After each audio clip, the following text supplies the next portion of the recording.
د البصر خیریه بنسټ له لوري د 1200 ناروغو کسانو د سترګو عملیات ترسره کیږي.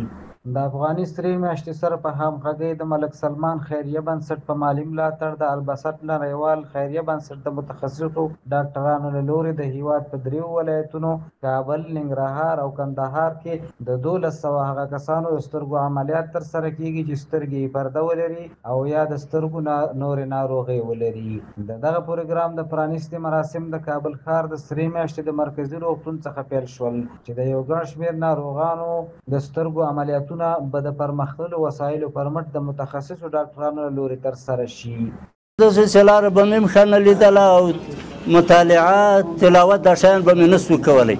دغه سترګه مې چې عملیات شوله اوس فضل د خدای الحمدلله تلاوت هغه ټکي مې ښه نه مې کومه. اوس هغه په دې بله سترګې کې مې هغه ده پرده ده، څوک وایي غوښه ده، څوک وایي پرده ده. دا علاج لري، باید چې عملیات وشي. د عملیاتو لپاره راغلی دونه مشکل دې سترګې راته پیدا کړي چې مانځه او داسې ته سم نه شم تللی. دا بله مین ضعیفه ده او دا یو مې سوچلم او ډاکټرانو راته ویلي چې دا له مابینه تلې ده، د جوړښت امکان یې نشته. د افغاني سرې میاشتې رئیس شیخ شهاب الدین دلاور د ملک سلمان او البصر خیریه بنسټونو د رغنده فعالیتونو او له افغانانو سره د هغوی د دوامدارو مرستو څخه مننه وکړه او ویل چې څو میاشتې مخکې هم له 1200 زیاتو هیوادوالو د سترګو عملیاتونه دوی ترسره کړي دي او تر عملیات وروسته ناروغانو بشپړه روغتیا ترلاسه کړې او د سترګو دید یې جوړ شوی دی. دوی په مختلفو وسایلو او د لوړ کیفیت لرونکي درمل لري او د ناروغانو ښه درملنه ترسره کوي. د ملک سلمان د خیریه بنسټ او د البصر فاونډیشن نه ډېره مننه کوو چې په مسلسل ډول وختاً په وختاً د افغانانو سره له هیوادوالو سره په دې مهم او خطرناک مرض کې دوی مرسته کوي او مرستې یې کړي دي. په تېر کې هم څو میاشتې مخکې دوی راغلي وو په هرات، مزار او کابل کې 1200 نه زیات اپریشنونه او عملیاتونه یې وکړل.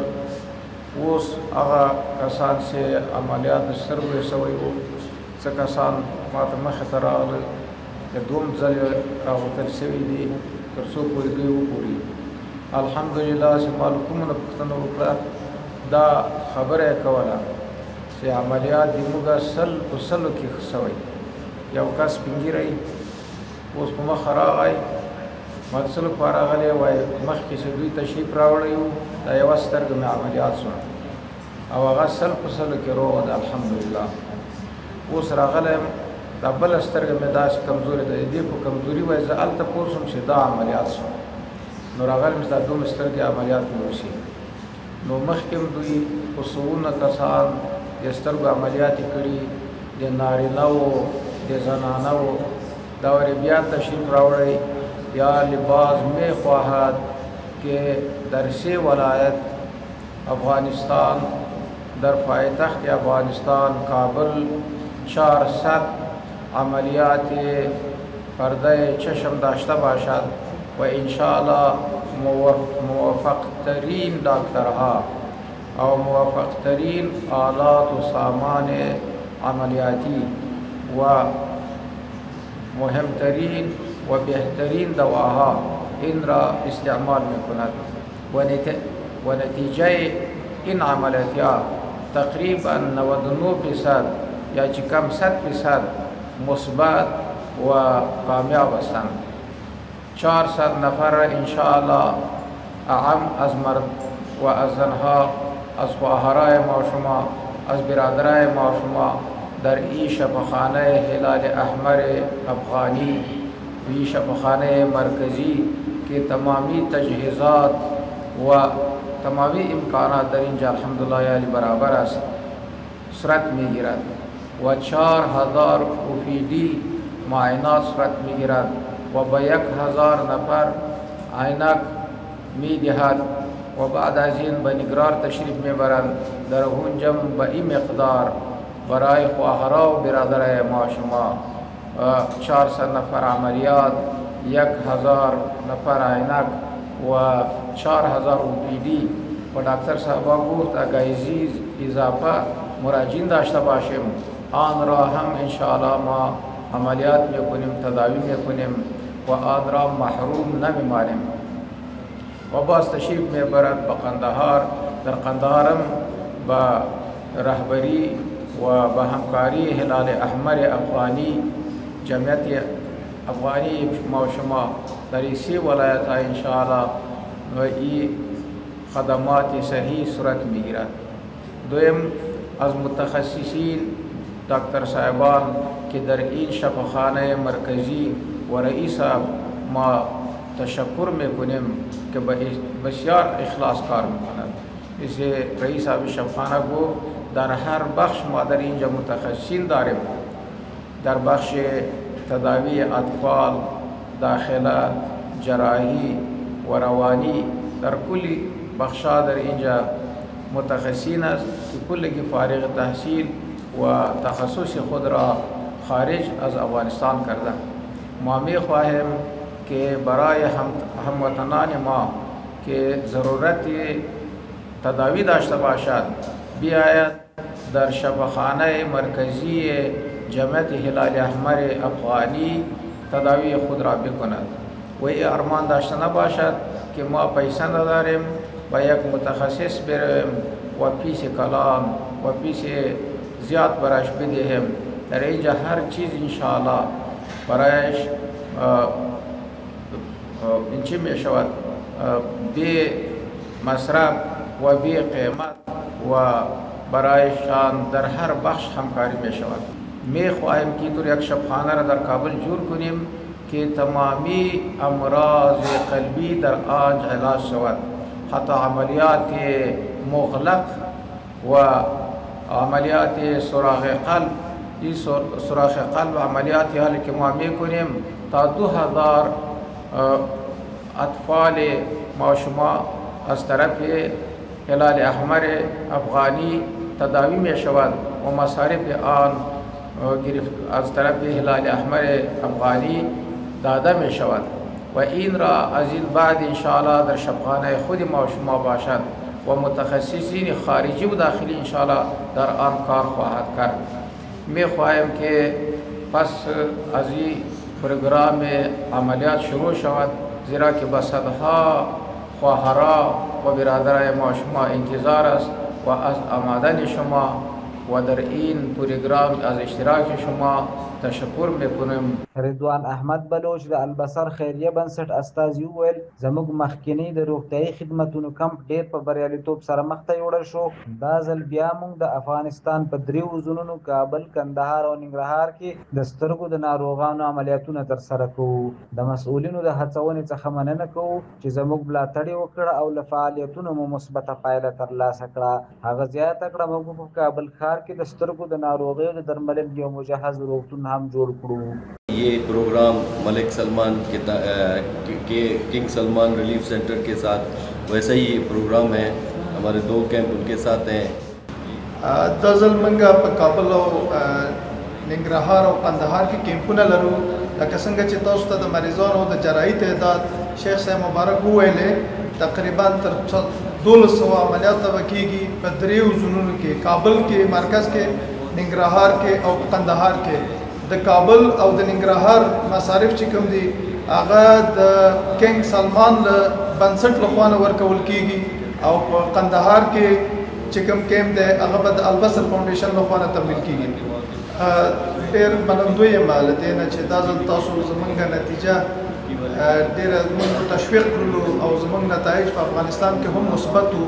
په افریقایي ملکونو کې زموږ نتیجې ډېرې ښې وې. نو نن د ویاړ ځای دی چې دلته هم ډېر بهتره دي.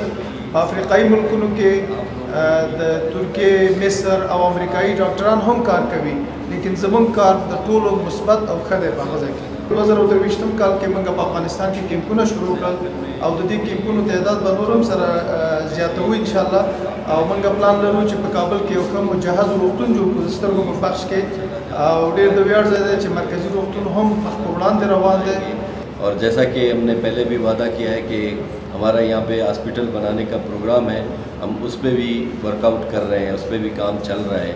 همدا مهال د افغان سترې میاشتې د مرکزي روغتون مسؤل او متخصص ډاکټر عبدالولي عثمانزي وویل په کابل ښار کې به په دغه پروګرام کې د 400 په شاوخوا کې د سترګو د ناروغانو د پردو لرې کولو عملیاتونه ترسره کیږي او تر 400 پورې د OPD ناروغانو درملنه به هم ترسره شي.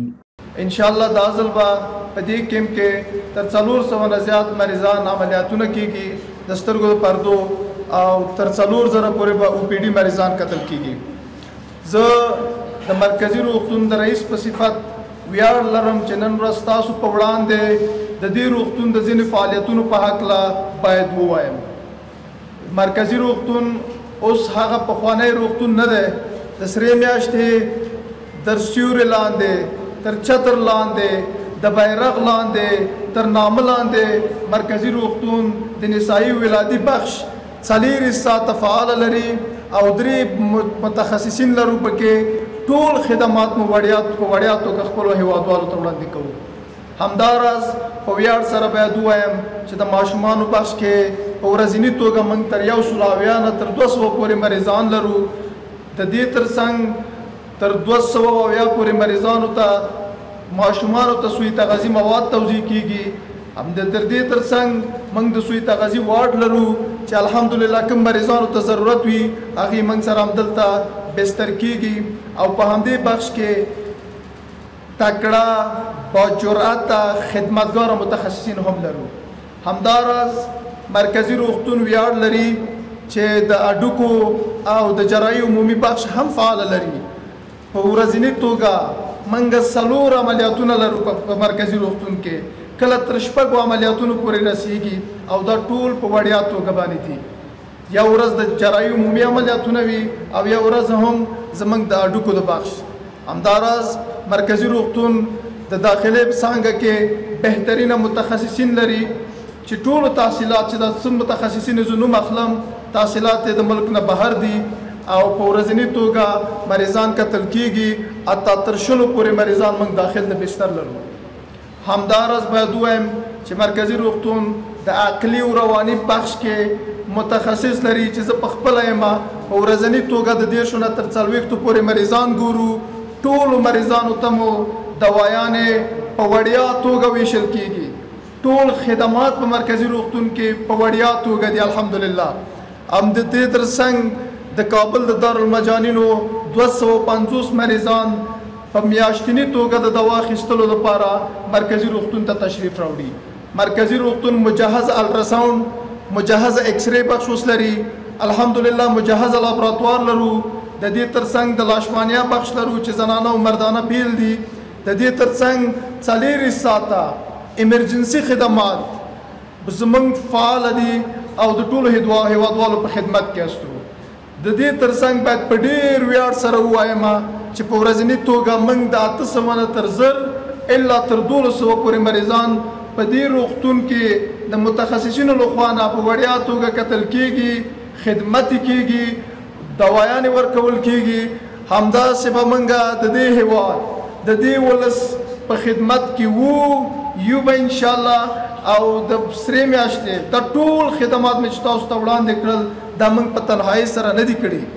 دا د سرې میاشتې د مشرتابه له همکاریو نه پرته هر څه ناممکن وو او الحمدلله نن ویاړ لرو چې د خپلو هیوادوالو په خدمت کې یو.